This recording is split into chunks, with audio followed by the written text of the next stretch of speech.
So the Europa is mainly a flush deck, single deck boat. This is our stand-up engine room. I'm 5'11". There we go. So this is Aqua Drive right here. It supports a propeller shaft. This propeller shaft is probably close to 30 feet long. And this is the coolest thing. This is called yacht controller. I'm gonna hit the fog horn. I'm gonna turn it off because it's annoying.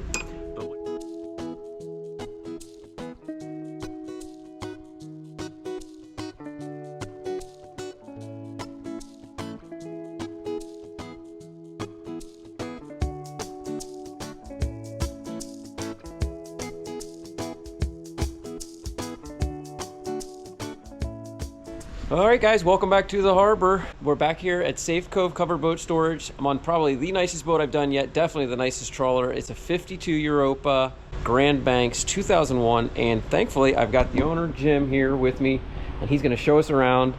The boat's name is Lemon Drops, and great, well thanks Brian. Thanks for having us. So welcome to Motor Vessel Lemon Drops, as we like to say. So I'm gonna show you around. As Brian said, it's a 2001 Grand Banks Europa 52. And we are on the aft deck, and what we're going to do is start with some of the particularities about this boat. And so this is an indoor-outdoor freezer, 5.7 cubic feet.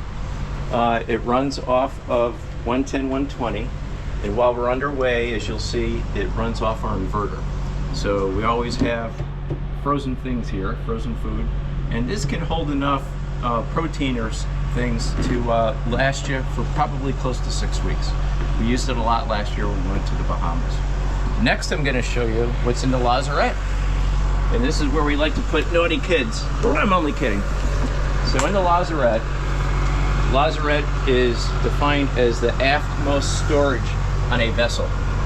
And so this is the lazarette. Don't mind the tractor going by. Yeah, this is a boat yard, not a film studio, so. Wow, so what we full beam, very, very spacious. So where Brian is headed is towards a 23 kilowatt generator. And then on the right are two 250 gallon water tanks. And keep going around to your right, that's an 11 kilowatt generator. And then if you keep panning, there's a starting battery for the generators. And we have a fairly new washer and dryer. So this is the laundry room, AKA the laundry room. How about, what's this for? That is the post for the rudder. So while we're underway, as we're making small moves with the autopilot, then you'll see that move slightly. And we'll take a look at the rudder later. And why do they have it exposed like that? Is that in case you had to manually steer? If there's a, and I just learned this, in case there's a steering issue, because it's hydraulic steering, there's supposed to be a wrench around here somewhere that you can put over that and then steer it that way. Right. But I have yet to find the wrench. So as we walk forward on the port side, notice the companionways, which do a nice job of keeping the rain off as well as the sun.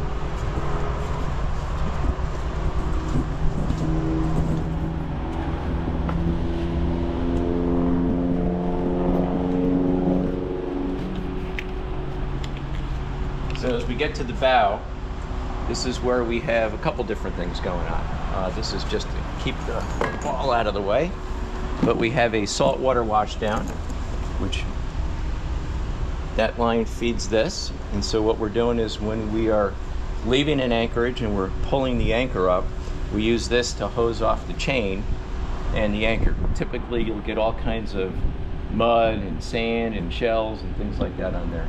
Sometimes it comes up clean, but that's kind of rare. And then over here we have a freshwater washdown, so that uses the fresh water that's in those two 250 gallon tanks. That's a big anchor you got there. We have a monster anchor that's a Rockna Vulcan number 40, which means it's 40 kilos. So that's 88 pounds. All right. And then we have hookups here. Oh, watch yourself. We have power cord hookups right there. We also have one in the aft on the transom. And we also have the push buttons for the windlass. As we look at the lower helm, notice that we have a window cover on there. So we have those covers that go around both sides to the doors. And what that does is that gives you total privacy. We also have one aft that covers part of that back door, the aft door. And the reason why we have that is if you're at a marina and it's at night, you want to have privacy, you don't want people lurking in. And sometimes they do that. Right. So now we're going down the starboard side companionway.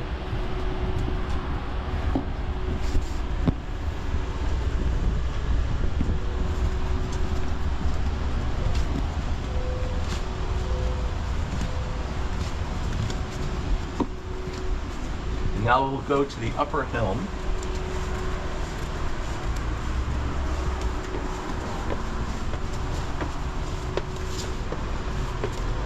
So notice we have our hinged mast in the down position. That's because we're inside the shelter and there's not enough room to put the mast up.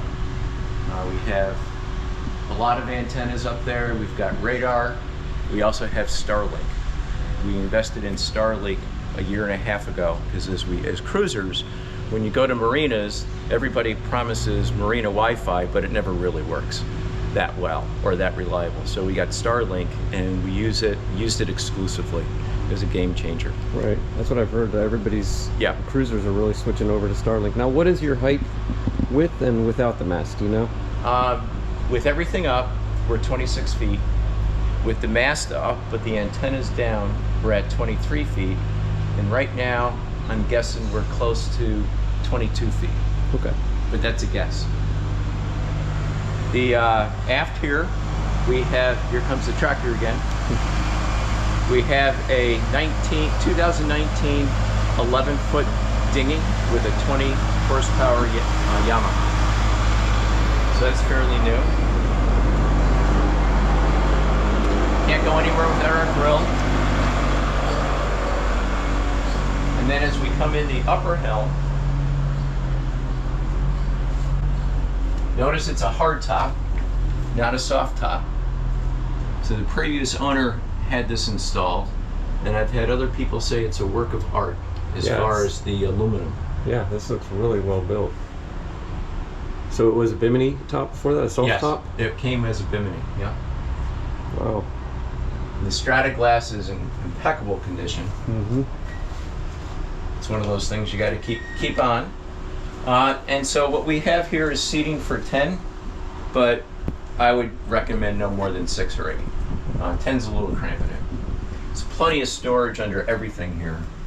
I keep power tools here. I keep all the chemicals and the tools and the sandpaper that I need to take care of the teak. We have life jackets under here, and then under the chart table here, I call it my garage. It's basically all my tools that I use for the boat. There's flares in there, there's other things. So it's odds and ends, a lot of chemicals. So we use charts as a backup to our apps. We have Garmin that we use, we have Navionics, and we also have Aquamaps. We have that on Aquamaps and Navionics on each of our phones and an iPad. So we have a lot of redundancies. It's all about redundancies when you're cruising. And we also use our charts. So when we're cruising specifically on the ICW, what we'll do is we'll track where we are, and then you can see where the routes are, and it will also shows you the aids to navigation. So it works pretty well. Like I said, it's all about redundancy. And you keep them all stored over here in your... Yes. So we have this chart table. We have the Florida East Coast and the Keys. Underneath, we're going to have the Bahamas, I believe. There we go. Did you ever do the loop? No, we're too tall for the loop. Okay. There's a bridge. It's 300 miles south of Chicago, and it's only 19 and it's a fixed bridge, and it's 19 and a half feet on a good day. So you have to have less than 19 and a half feet. What are you? We're probably around 22. Okay. What was your favorite stop or state? There's so many. We spent 6 weeks in Maryland last summer. We wanted to get to Cape Cod in Maine, but we just ran out of time. So we said, you know what, let's explore the Chesapeake. and we loved it. I can't tell you how many beautiful homes and different inlets there are in Maryland, except that in July the nettles are there. Those are like little jellyfish, and they're in the thousands and tens of thousands. I had to clean my strainers every day. Wow. My generator strainers and the air conditioning strainers every day. And to clean them, you have to get all dressed up because you don't know if those are stingers in there or not. Right. And they're all minced, so it's minced jellyfish. They still sting even after they've been blended. Exactly. But to answer your question, Beaufort, South Carolina, Beaufort, North Carolina. Let's see, Charleston. We didn't stop in Georgia. We had a really good time in Washington, D.C. We took the time in October and we went to the Capitol Yacht Club. It's a little pricey, but when you step off the boat, you're right there. You're right in downtown Washington, and all the sites are within 2 miles away. Wow. So highly recommend Washington, D.C., especially if you're cruising. Take the time. It's a 2-day trip up the Potomac River from Paxton Naval Air Station, which is right on the Chesapeake. Well, just briefly, what about Florida? Favorite stop in Florida? Stewart is one of our favorites. There's a nice anchorage once you get in the underneath the railroad bridge. We like St. Augustine, but the current there is hellacious at the city marina, so we wouldn't even go there. What we did is we drove there by car from Jacksonville. Okay. We were looking for a place to settle, Right. and we eventually realized that it wasn't Jacksonville for a lot of different reasons. It's Charlotte County. Yeah, totally different. So here's the upper helm. We have our Garmin devices right here. So on this boat, I'm not going to turn it on now because there's too much clutter up on top. We have radar, we have sonar. So this tells us that it's 11.4 feet deep here, but it really isn't because we're on land. That tells me it's working. But what's really neat about this is this display, just like the ones downstairs, are fairly new. And this has what's called AIS. And so notice that blinking triangle right there. That's pixie dust, another boat that's in the boatyard here. So what I'm going to do is I'm going to click on pixie dust on that icon, and then I go up here. It says AIS vessel. AIS stands for Automatic Identification System. Helicopters and planes have had this for years. And we click on it, and it tells me that it's a pleasure craft. It tells me the size, but that size is incorrect. I think it's 10.6 meters, not 106 meters long. It tells us the accuracy, if it's high, if it's low, if it's medium. It tells us the latitude and longitude, how far away it is, 518 feet, which direction it's facing, and if it's moving or not. And we use this a lot on the ICW, or it could be the open ocean. We're looking around to see who else is around with us. The other place that we've used it a lot, as well as radar, is in eastern Long Island Sound, just outside of New London, Connecticut. The fog this time of year, particularly May and June, it can be as hot as it is right now, and you go out on the ocean, the Long Island Sound, and the fog is so thick you can't see the bow. Wow. And so we use a combination of AIS, radar, and then we also have this nice thing, and this is called a hailer. So I'm going to hit the fog horn. I'm going to turn it off because it's annoying. But what it does is it's an automated foghorn. So the Coast Guard rule is you have to hit a long sound and then 2 minutes later do it again. And so what this does is it has the long sound, and then every 2 minutes it will cycle through and do it again. And it also is a hailer in that you can just talk to people like that. Wow. So if you're in a tight situation where I'm going at idle speed and someone else is in front of me and they're going what they think is idle speed and I'm catching them, and I got to do something, I just pick it up and say, hey, can you move over? Right. And that happens more times than you think. So let's go downstairs.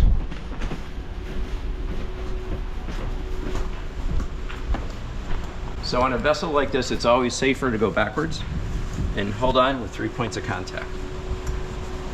So we've got, the previous owner had this done. He had lots of grandchildren on board.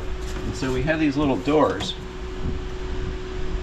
And what they do is they close.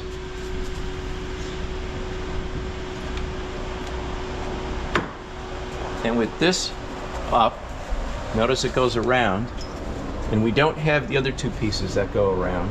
But what it does is if you have small children or if you have dogs on board, it basically gives them a play area so they can't go forward and fall overboard. Nice, yeah. And we did have our 3-year-old granddaughter on at the time, and it worked.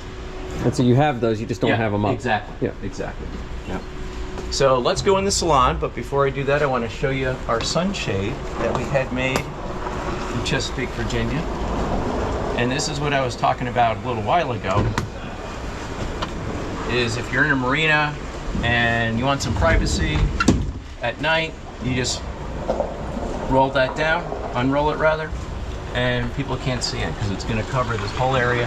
And then this area here, where that window is, it has its own shade. And I noticed you had a sunshades up in the fly bridge. Good catch. Yeah. Yes. So does that go all the way around as well? Yeah. Or So- just the sides? Just the sides. Okay. Yeah, just the sides. And keeps it a little cooler in there. Yes, and that's reversible, so you can pick it up and just bring it to the other side. Oh, okay. So this is the salon of lemon drops. The salon would be like a living room. Everything on a boat has a different name. So we have plenty of room to sit. These have been reskinned recently, and there's plenty of room underneath for storage under all of these. And notice that it's staying up by itself. A lot of times you'll get on a boat and these will come crashing down because of the supports on it. Over here we have this cabinet here is basically you press a button and the TV will come up. We have these barrel chairs with storage underneath them. You have the hassock with storage there. So it's everything that you need right here. This is all teak finish? Yes, all this is teak. Teak and holly floors look mint. Very nice in here. Moving forward, we have a fairly new ice maker that was 2 years old. We did a lot of improvements to the boat over time. So this galley is all new. This was used to have the original solid surface countertop, and we had that taken. Actually, we took it out, and we had the quartz countertop made. Had a new sink put in that's a little bigger than what you usually get on a Grand Banks, as well as a different kind of faucet. We had installed an induction cooktop, as well as a wall oven, and an AC/DC refrigerator that can be independently controlled, and it can be a freezer or a refrigerator, or whatever you want it to be. We have a microwave here, the microwave convection oven, and a dishwasher. Yeah, this galley's got to be one of the highlights of the boat, to just be centered, visibility all the way around. Yes. So when we bought the boat, we didn't like the galley, and then when we moved on it about 2 years ago, my wife just said, you know, she likes to cook, and this is our home now. So we said, okay, we're gonna splurge a little bit and upgrade the galley. There's storage for plates and Yeah, plates are up there. We have spices over here, spices up here, and it's got, you know, we've got lighting, we've got an exhaust fan, more storage here. And then this used to be the ice box with the previous refrigeration system, and right now it's just storage. So that's where you put like a crock pot, things like that. Mm-hmm. So tell me about the Europa model, or the name. Do you know what that means? I don't know where the name came from, but it's a little different than other Grand Banks. You'll have a Grand Banks motor yacht, which is, there's one 3 doors down from us. And then you have a Grand Banks Classic, and the Classic usually is an aft cabin, but it's not a flush deck like this. You walk in a small door on the side, and you're in the salon, and you have to go downstairs like you do here to get to the aft cabin, but it's a different configuration. So the Europa is mainly a flush deck, single deck boat. So from the helm, I can stand, and I only have one blind spot, and it's as you walk in the door on the port side. But as you'll see, I don't necessarily control the boat docking and undocking from there, and I'll show you why in a few minutes. So this is the settee. Plenty of storage underneath. This is where we eat most of the time. We have storage here. We're moving off the boat, so when we open drawers and things like that, you're just going to find cleaning supplies. Moving forward here, we have storage under here. And then over here we have the lower helm, which has the same capabilities as the upper helm. And what I didn't point out upstairs is there's a smaller control panel. This is for the stabilizers. So we have, the boat is what we refer to as stabilized. And we'll see in a few minutes that there's fins coming out of the hull, and what that does is it helps stabilize the boat while we're underway. We have a searchlight. We have that upstairs as well. AM/FM radio that is Bluetooth capable of being controlled by. Just some sensors. It's 96.6 out. Voltage is good, etc. We have a radio. And then down here we have the same setup that we had upstairs. And there's Pixie Dust on the hard, where she's been for a while. We've got our Caterpillar displays. When the engines are on, that tells us all the vital signs about the Caterpillar engines. Let me turn that off. That's the Coast Guard. And then this is the coolest thing. This is called Yacht Controller. So we had this installed right after we bought the boat. If the engines were on and we were in the water, I would press a few buttons, and this would allow me to control the movement of the boat by bumping the engines forward and aft. And it also allows me to control the bow thruster. So when we're docking and undocking, and it's relatively calm weather, meaning it's not hellacious current or wind, we'll use yacht controller. And you never even have to touch this beautiful steering wheel, really. I rarely use the steering wheel. Rarely use the steering wheel. Yep, so we have our AC panel here, which controls the 110, 220. And we have our DC panel on this side, which controls the 12 volt. So let's go down below.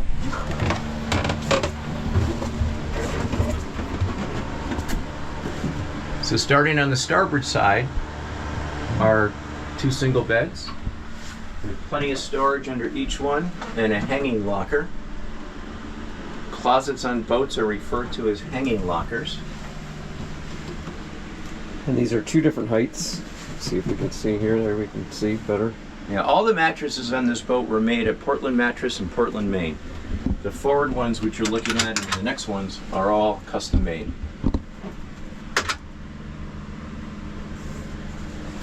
So there's plenty of storage underneath. It's where we usually keep suitcases and motor oil.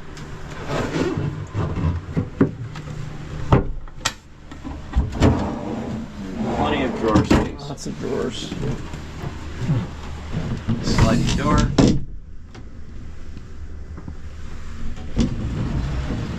And you can latch it in place too. Yep.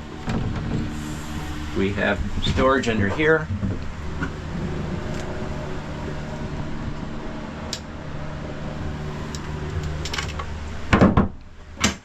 And this is neat. This is another way to get into the engine room. Okay. Didn't see that on the initial tour. And we'll finish the tour at the engine A room. little sneak preview. So you've got the salon hatches, you've got, and then 2 entries. So. Yes. And then we have a full head on the port side.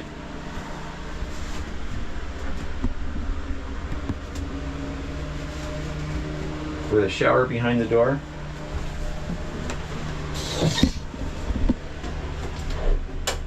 Here we go.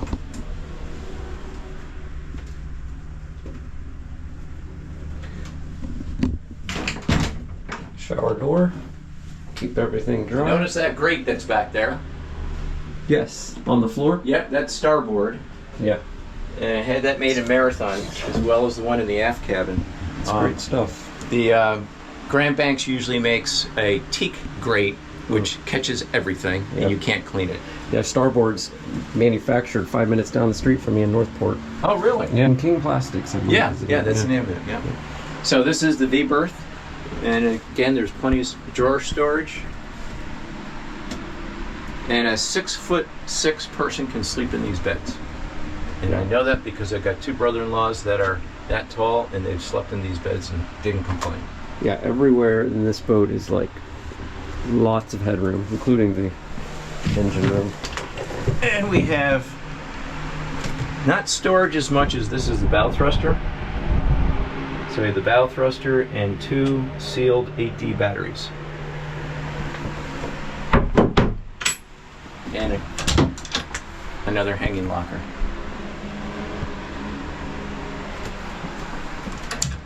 So big room. This is a big V-berth. Yeah, there's plenty of headroom. Yeah, and all this space on the floor. Yep. So let's go to the aft cabin. Steep stairs.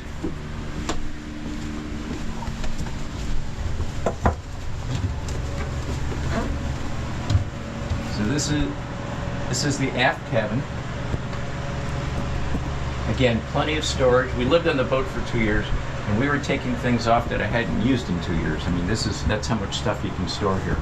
So this is a standard queen that was made of Portland mattress. It's hinged right here, so you can get it down the stairs. And there's storage under the bed on both sides. And then where the drawers end, about here, you can pull up the mattress and the plywood, and there's more storage under there. We've got drawers here. And another hanging locker here. And one on the other side.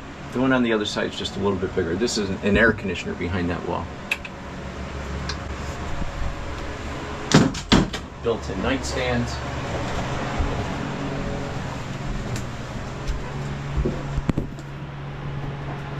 Yeah, the woodwork on these Grand Banks is beautiful. I mean, even just those lockers with the cedar just wrapped everywhere.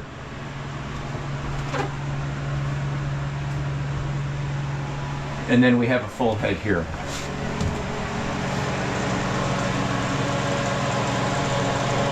This is a big head.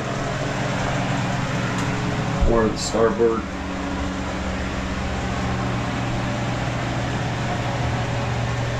My wife always complains, who would put teak in a shower? Yeah. Yeah, wood and water, you know. Yeah. Okay, are you ready for the finale? Yes, let's see it. All right, let's go to the engine room.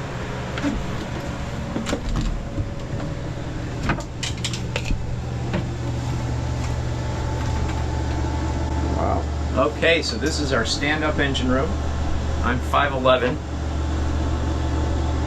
There we go. And run circles around these. So you can walk all the way around the engines. You got to walk carefully. Yeah. So let me give you a little bit of an orientation, starting aft, working forward. So right here, we have our fuel polisher. So that polishes the fuel. You can move it from one tank to another. And then next to it are the hydraulic controls for the stabilizers, which we talked about earlier. Then on each side we have fuel tanks and a day tank underneath me. So collectively they can hold about 1,100 gallons, although we never really fill it that high. I typically top them off when they get down to about 500 gallons total. And you said you like to cruise at 8? 8 knots. We cruise at 8 knots, 1,200 RPMs, and that gives us 6 gallons an hour combined, so 3 gallons an hour per engine. And that gives us 1.4 miles a gallon, which is phenomenal for a 71,000 pound boat. Then over here we have a 20 gallon hot water heater, 3 air conditioners, 2 of which are new. The water heater is 3 years old. And then we have under each of these white boxes, in each one are 2 8D LifePro AGM sealed batteries that power the inverter. And so the inverter, it's a 4,000 watt inverter that allows us to run the freezer that you saw on the aft deck, as well as all the 110 outlets, the toaster, and the microwave while we're on the hook without a generator. To charge the batteries, we just turn one of the generators on, and then the 2 battery chargers over there, as you can see, they're labeled. Charger 1 is for the house battery. charger tubes for the starting batteries and the generator. Are these the strainers you get to pick the jellyfish out of? Actually, it was these two. This one here, the 12 one that says 1250, and two that are in the lazarette. And the last thing I want to show you, two things actually, is we have dual rate cores on each side. So what that does is that allows us, if one of the rate cores gets clogged up, then we can just flip this lever right here, flip that lever, and we use the other one. And then the last thing I want to show you is Aqua Drive. So this is Aqua Drive right here. And what this is basically a big support that supports the propeller shaft so it doesn't put a strain on the transmission. And what it is there's a kind of like what would be a U-joint, but it's made out of hard rubber, and it's this thing right here, and what that does is that absorbs any kind of vibration, and it takes that stress off the transmission. This propeller shaft is probably close to 30 feet long. Wow. Because thinking of where we are, we're in the center of the boat. It has to go through the master bedroom right there, and then through the lazarette. Actually, it doesn't. It stops just the other side of that bulkhead right there. So these are pretty long. Right. And you'll see when we go outside. This is the muffler, obviously. Yeah, we had the paint job done at Gasparilla. It took them a week. They power washed it, sanded it, not all the way down, just rough sanded it, and yeah, that's what it looks like. That's how I got my start, was bottom painting boats at Gasparilla. Oh, really? Yeah, I went in there, I said, hey, I want to detail boats, I want to be a detailer. They said, we don't need a detailer, we need a guy to paint bottoms. I said, I'll take what I can get, and oh, wow. Went from there. So something to point out here is we have prop speed on the props, and what that is, it's a soft type of chemical that when it dries, nothing will stick to it or grow to it. So that's kind of neat. Very expensive to put on, but it works. It lasted last time for 2 years. But more importantly, this is what's called spur cutters. So as the propeller turns around, which I can't turn it right now, I only have one hand. If a piece of rope or line got in here, this piece right here would come over and meet this one right here. It would just kind of like just pass each other, kind of like scissors. Yep. And it would just cut it right off. Yeah. So I don't know if it's ever worked. I've never had a problem though. Right. So we've traveled 7,000 miles with this boat and haven't had a problem. Nice stainless rub rails. Yeah. I got to do some touching up, some painting. But they sure get big when they get pulled out of the water. Yeah, they do. And they're on the hard there. And there's the stabilizers. Yep, that's the stabilizer fin. So notice the stabilizer fin is actually bigger than the rudder. Yeah, wow. Considerably bigger. And also notice how far forward the propeller is for the transom. I think what they did is when they made this boat, they took I'm told this, they took a 48 foot and just extended the aft. Yeah, it kind of looks like it. So this is the most maneuverable boat I've ever owned, and this is boat number 5. And I think one of the reasons is, especially when you're going backwards, the placement of the propellers allows us a lot of maneuverability. Mm-hmm. That and the bow thruster. Right. So as I'm backing into a spot, you know, I'm doing port forward, starboard reverse, that type of thing, going back and forth. Maybe using the bow thruster a little bit, but this is very maneuverable. And the stabilizers seem to keep her pretty sturdy, she felt. While we're underway, yeah. Basically lock the stabilizers when you're backing up or when you're going at idle speed, because they get confused and you don't want to damage them. Right. The streaks of water here, that's just because we have dehumidifiers while it's on the hard. Yeah, and the gel coat is in great shape.